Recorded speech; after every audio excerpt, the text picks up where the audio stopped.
miarabanao manaraka ny fandarana meteo am'izao talata ariva izao raha ny toetrandrontsika somary miala kely amin'ny mahazatra zany ny am'ty herinandro ity satria dia izy ny orana tandrivindraona amin'ny tapany atsimony nosy aty ary koa ny aty amin'ny ampovoantany zay mety arakotroka moa zay ny aty amin'ny tapany atsimo ny antony fisiany andehandraona ilay front manatona ny tapany atsimo Madagasikara ity hitantsika atao amin'ny sary ity izy ihany koa ny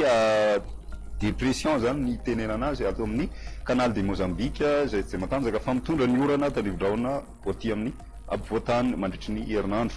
idirantsika amin'ny atsipriany ary ny mety ho toetrandrontsika ho an'ny rapitso maraina dia efa mahazo ny orana tandrivindraona ny aty amin'ny faritry ny atsimatsinanana aty Taolagnaro ary koa ny faritra Androiny ny amin'ny tapany avaratry ny nosy mandraondraona fotsiny ny andro zany amin'ny ankapobeny fa ny ambiny dia homaina na andraona visy zany ny toetrandro amin'ny rapiso tolakandro kosa indray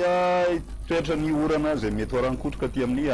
faritry ny Androia nosy ary koa ny aty amin'ny ilany atsimony aty amin'ny faritry Orombe aty ny mety mahazo an'izay orana tandrivindraona tsotra zay ny atin'ny Madagasikara zany hoe ny ilany atsimony Analamanga Vakinankaratra Hotomatsiatra Moronmania ary koa ny aty amin'ny tapany atsimony Atsimo Andrefana aty zany mahazo ihany koa ny aty amin'ny faritry ny Dianasy ny tapatapany avaratry ny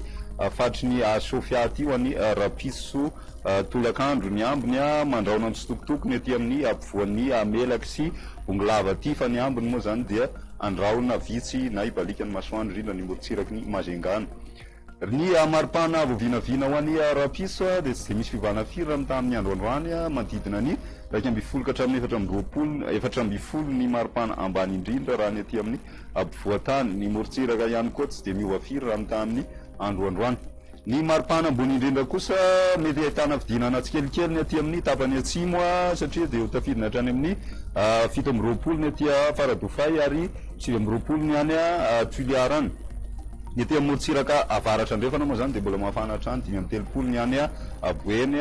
ny aty Analalava moa zany atana 2 degré Celsius ny ato ampovoantany sy dia miova firy 4 ka hatramin'ny 5 degré ho an'ny andro rapitso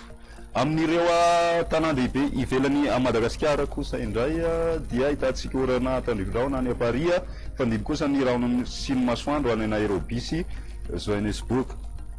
amin'ireo nosy rahavavy kosa indray ibalika tanteraka amin'ny masoandro Mayotte sy La Réunion hitantsika orana tandrivindraona kosa i Maurice sy Seychelles orana mahalana ny any Comore ho an'ny andro rapitso